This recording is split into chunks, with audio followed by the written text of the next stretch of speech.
وقال الله تبارك وتعالى أيضا: أعوذ بالله من الشيطان الرجيم والذين يؤتون ما أتوا وقلوبهم وجلة أنهم إلى ربهم راجعون۔ معزز سامعین اور پردہ نشین اسلامی ماؤں اور بہنوں، گزشتہ جمعہ اعمال کے بربادی کے اسباب کے عنوان پر کچھ باتیں ہم سماعت فرمائے ہیں۔ مزید اسی عنوان کو جاری رکھتے ہوئے کچھ ایسے گناہ جس کی وجہ سے دوسری نیکیاں تباہ و برباد ہو جاتی ہے، اور نیکیوں کی حفاظت کے لیے ضروری ہے کہ ہم سارے گناہوں سے بچیں، خاص طور پر ایسے گناہ سے جن کی وجہ سے دوسری نیکیاں برباد ہو جاتی ہے، ختم ہو جاتی ہے۔ سورہ مومنون میں رب العالمین کا ارشاد ہے: والذین یؤتون ما اتوا وقلوبهم وجلة انہم الی ربہم راجعون۔ وہ لوگ جو دیتے ہیں اور جو کچھ دیتے ہیں ان کے دل میں ایک ڈر لگا ہوا رہتا ہے اور وہ اپنے رب کی طرف لوٹنے والے ہیں۔ یہ آیت کا مفہوم ام المومنین حضرت عائشہ رضی اللہ تعالی عنہا کو سمجھ میں نہیں آیا۔ انہوں نے نبی کریم صلی اللہ علیہ وسلم سے اس آیت کے سلسلے میں فرمایا: اے اللہ کے نبی صلی اللہ علیہ وسلم، کیا اس سے مراد وہ لوگ ہیں جو گناہ کرتے ہیں، شراب پیتے ہیں، چوری کرتے ہیں، نافرمانی کرتے ہیں؟ کیا ایسے لوگ مراد ہیں کہ ایسے لوگوں کو ڈر لگا ہوا رہتا ہے؟ اللہ کے نبی صلی اللہ علیہ وسلم نے فرمایا: اے صدیق کی بیٹی، اس سے مراد گناہگار نہیں ہے، بلکہ وہ لوگ مراد ہے جو نماز بھی پڑھتے ہیں، روزے بھی رکھتے ہیں، صدقہ و خیرات بھی کرتے ہیں۔ اتنا سب ہونے کے بعد انہیں ایک قسم کا ڈر لگا ہوا رہتا ہے کہ کہیں ان کی نیکیاں ضائع تو نہ ہو جائے۔ انہیں خوف رہتا ہے کہ کہیں ان کی نیکیاں قبول تو نہ کی جائے۔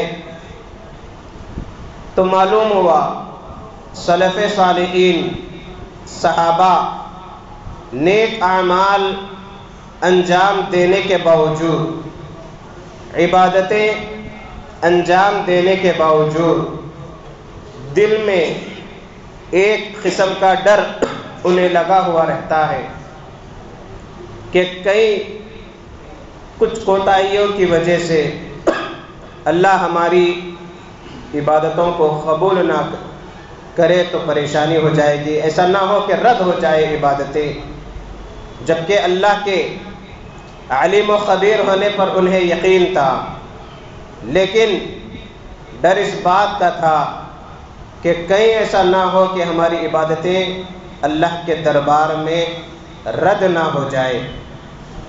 تو اندازہ لگائیے صحابہ کرام اتنی ساری عبادتیں انجام دینے کے باوجود ایک قسم کا انہیں ڈر رہتا، نہ کبھی اپنی عبادتوں پر تکبر و غرور کا مظاہرہ کرتے اور نہ ہی اتراتے، بلکہ ایک عاجز بندے کی طرح عاجزی اختیار کرتے رہتے تھے۔ گزشتہ ہم نے 20 گناہوں کے سلسلے میں سنا تھا کہ ان گناہوں کی وجہ سے نمازیں قبول نہیں ہوتی، ان گناہوں کی وجہ سے نیکیاں برباد کر دی جاتی، ان گناہوں کی وجہ سے اللہ تعالیٰ نیکیوں کو حقداروں میں تقسیم کر دیتا، نتیجے میں زندگی میں کی ہوئی نیکیاں بعض گناہوں کی وجہ سے وہ ضائع اور برباد ہو جاتی ہے۔ آئیے کچھ گناہوں کے بارے میں سنتے چلے۔ سب سے پہلا جو معاملہ ہے نافرمان، گزشتہ جمعہ 5 گناہ ہم نے سنا تھا، جیسے کفر ہے جس کی وجہ سے نیکیاں برباد ہو جاتی ہے۔ ایک کافر مشرک اگر نیکی کرتا ہے، جیسے بھوکوں کو کھلانا، محتاجوں کی مدد کرنا، تو اللہ تعالیٰ اس کا بدلہ اسے دنیا ہی میں دے دیتے ہیں۔ آخرت میں ایسے لوگوں کے لیے کوئی بدلہ نہیں ہوگا۔ ایسی نیکیاں اللہ کے پاس قبول بھی نہیں ہوگی کفر کی وجہ سے۔ اسی طریقے سے شرک ہے، شرک کی وجہ سے نیکیاں برباد ہو جاتی ہیں۔ اسی طریقے سے نفاق، منافقت کی راہ اختیار کرنا، دل میں کفر، بظاہر اسلام کا اقرار کرنا، اسلامی تعلیمات سے نفرت رہنا، اسلام کا مذاق اڑانا، یہ شیوا ہوتا ہے منافقین کا۔ اسی طریقے سے ارتداد، مرتد ہو جانا، دین سے پھر جانا، کافر بن جانا مسلمان رہنے کے باوجود، ایسے لوگوں کی بھی نیکیاں ضائع اور برباد ہو جاتی ہے۔ ریاکار، دکھاوے کے لیے، شہرت کے لیے، لوگوں کو خوش کرنے کے لیے، لوگوں کی تعریف پانے کے لیے جو لوگ نیک اعمال انجام دیتے ہیں، اس کا بھی کوئی اجر رب العالمین کے پاس سے نہیں ملتا۔ جبکہ کہا جائے گا قیامت کے دن، جن کو خوش کرنے کے لیے تم نے نیک اعمال کیے، جاؤ انہی سے لے لو اس کا بدلہ۔ تو یہ ایسے گناہ ہیں جس کی وجہ سے نیکیاں ضائع ہو جاتی ہیں۔ اسی لیے ہمیشہ ایمان پر استقامت کی دعا کرتے رہنا چاہیے۔ ہمیشہ اپنی نیتوں کو خالص کر لینا چاہیے، اللہ کی رضا کے لیے عبادات انجام دینے کی کوشش کریں۔ مزید کچھ گناہ، جیسے نافرمان بیوی، ایسی بیوی جو کھلے عام شوہر کی نافرمانی کرتی ہو، ایسی بیویوں کی بھی بعض عبادتیں قبول نہیں کی جاتی۔ طبرانی اور حاکم کی روایت ہے، اللہ کے نبی صلی اللہ علیہ وسلم نے فرمایا، اثنان لا تجاوز صلاتهما رؤوسهما عبد ابقى من مواليه حتى يرجع اليهم وامرأة عصت زوجها حتى ترجع۔ دو قسم کے لوگ، رسول اللہ صلی اللہ علیہ وسلم فرماتے ہیں، 2 قسم کے ایسے لوگ ہیں جن کی نمازیں ان کے سروں سے اوپر نہیں اٹھے گی، یعنی نمازوں کا کوئی اجر نہیں دیا جائے گا۔ 2 قسم کے جو لوگ ہیں، ان میں سے ایک وہ غلام جو اپنے آقا سے بھاگ جاتا ہے، اس کی بھی نیکیاں قبول نہیں کی جاتی یہاں تک کہ وہ واپس آ جائے اپنے مالک کے پاس۔ آج کے دور میں تو غلاموں کا تو رواج نہیں ہے۔ دوسرا جو بتلایا گیا، وہ عورت جو اپنے شوہر کی نافرمانی کرتی ہے یہاں تک کہ وہ اس کی اطاعت پر لوٹ آ جائے۔ یہاں پر قابل غور بات یہ ہے کہ جب تک شوہر بیوی ایک دوسرے کے حقوق ادا کرتے رہیں گے اللہ سے ڈر کر، تب تک زندگی اطمینان سے گزرے گی۔ اگر حق تلفی کی جائے، شوہر بیوی سے یہ امید رکھے کہ میں کتنا بھی ظلم کیوں نہ کروں لیکن تم میری فرما برداری کرنا، یہ اعتدال نہیں ہوتا، وہ غلام نہیں ہے۔ اللہ کے کلمے کی بنیاد پر اللہ کا نام لے کر حلال کیا گیا، تو ضروری ہے جہاں بیویوں سے فرما برداری کی امید کی جاتی ہے، امید رکھی جاتی ہے، وہیں پر شوہر کو بھی اس لائق بننا چاہیے کہ بیویاں خود بخود اخلاق سے متاثر ہو کر فرما برداری کرے۔ ایسا نہیں کہ بیوی کے ساتھ نوکروں کی طرح سلوک کیا جا رہا ہے، ایسا نہ ہو کہ بیویوں کو ظلم کا نشانہ بنایا جا رہا ہو، ایسا نہ ہو کہ نقصانات بیویوں کی طرف منسوب کی جائے، ایسا نہ ہو کہ ایک طرف شوہر سے بیوی پریشان، دوسری طرف شوہر کے دیگر رشتہ داروں سے پریشان، لیکن پھر بھی اس پر دباؤ ڈالا جا رہا ہے کہ کسی بھی حال میں شوہر کی فرما برداری کرنا لازمی ہے، تو پھر یہ انسان ہے۔ ایسا ظلم کرنے والوں کو اللہ سے ڈرنا چاہیے، کیونکہ مظلوم کی جو آہ نکلتی ہے وہ اللہ کے دربار میں پہنچتی ہے۔ تو جہاں بیویوں سے اطاعت اور فرما برداری، خدمت گزاری کی امید کی جاتی ہے شوہر کی جانب سے، وہیں پر شوہر کو بھی اخلاق کا مظاہرہ کرنا چاہیے، شوہر کو بھی پوری ذمہ داریاں ادا کرنا لازمی ہو جاتا ہے۔ شوہر کے لیے بھی ضروری ہے کہ بیوی کو خوش کرنے کی، خوش رکھنے کی کوشش کرے، جو کھائے وہ کھلائے، جو پہنے اس انداز کا پہنائے، جس انداز سے زندگی گزارتا ہے اس انداز سے وہ بھی اس کی بھی زندگی گزروائے۔ ایسا نہ ہو کہ شوہر تو ہوٹلوں میں کھا رہے ہیں لیکن کبھی بیوی کو پوچھنے کی توفیق نہیں ہوتی کہ کیا کھائے کیا نہیں۔ کچھ ایسے مرد بھی ہمارے معاشرے میں رہتے ہیں، جب کبھی وہ دعوت میں جاتے ہیں، ساتھ ہی ہوٹل سے اپنی بیویوں کے لیے جس انداز کی غذا کھائی جاتی ہے اس انداز کی اسپیشل چیزیں لے کر جاتے ہیں۔ یقیناً یہ اخلاق والے ہیں۔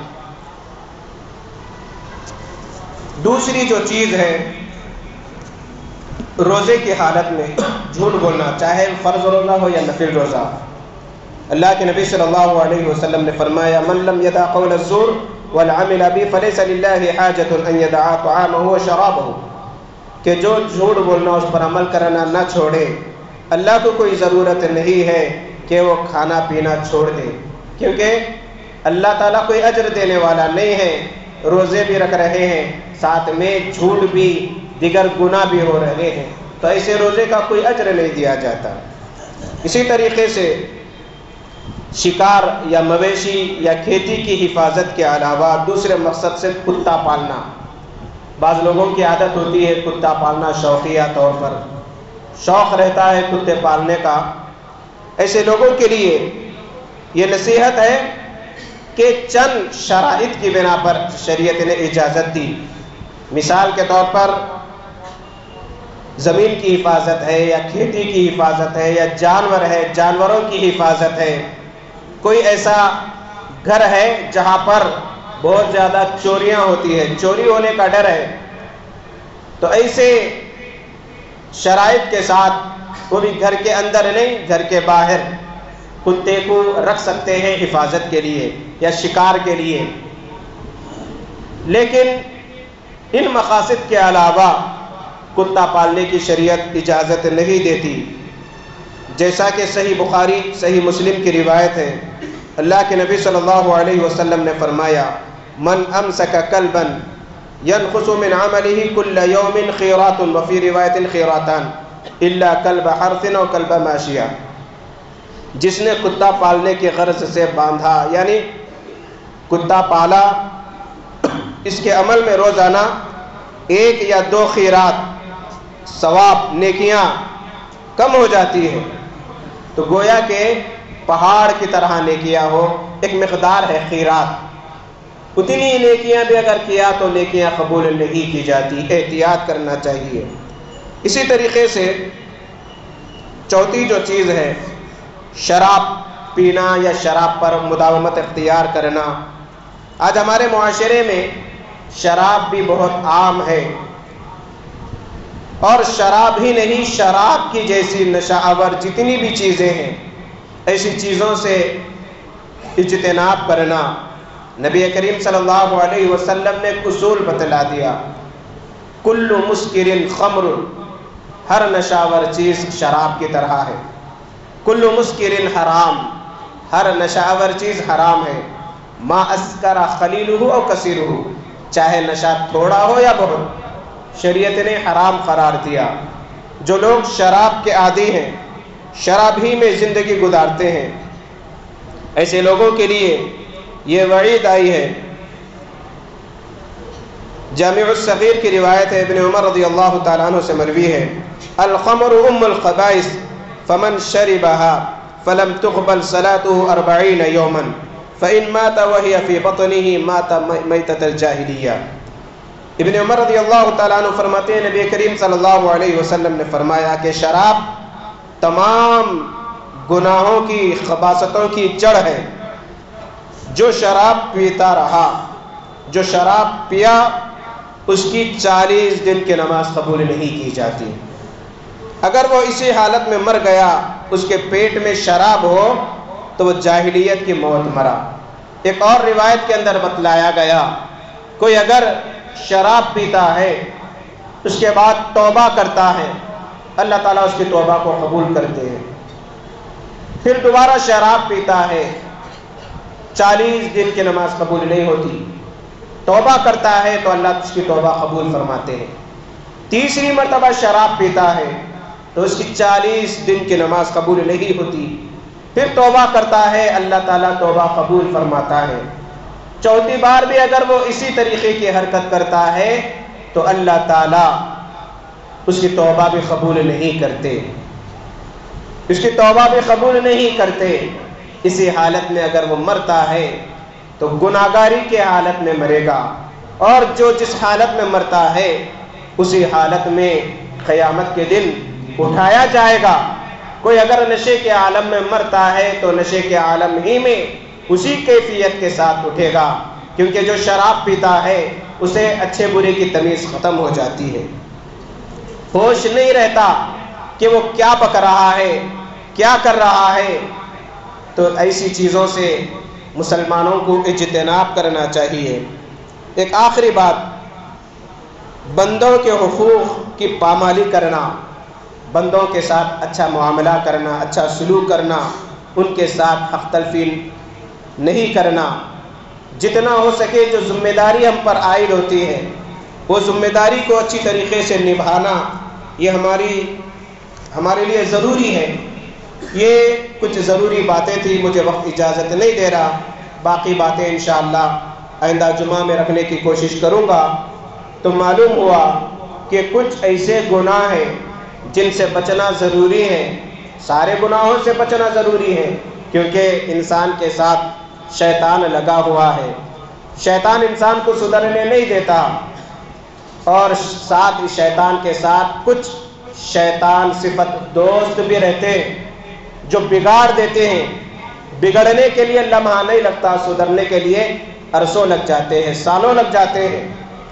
اپنی اولاد کی بچپن سے تربیت اچھی طریقے سے کرنا چاہیے۔ ساتھ ہی ساتھ ایسے گناہ جن کی وجہ سے نیکیاں برباد ہو جاتی ہیں، ان گناہوں سے ہر ایک کو بچنا چاہیے، دوسروں کو بچنے کی تاکید اور تلقین کرنا چاہیے، نیک اعمال کی توفیق رب سے مانگنا چاہیے، اور نیک اعمال کرتے وقت قبولیت کی دعا بھی کرتے رہنا چاہیے۔ جیسے ابراہیم علیہ السلام خانہ کعبہ کی تعمیر کے وقت دعا کی تھی کہ اے اللہ ہماری خدمت کو قبول فرما۔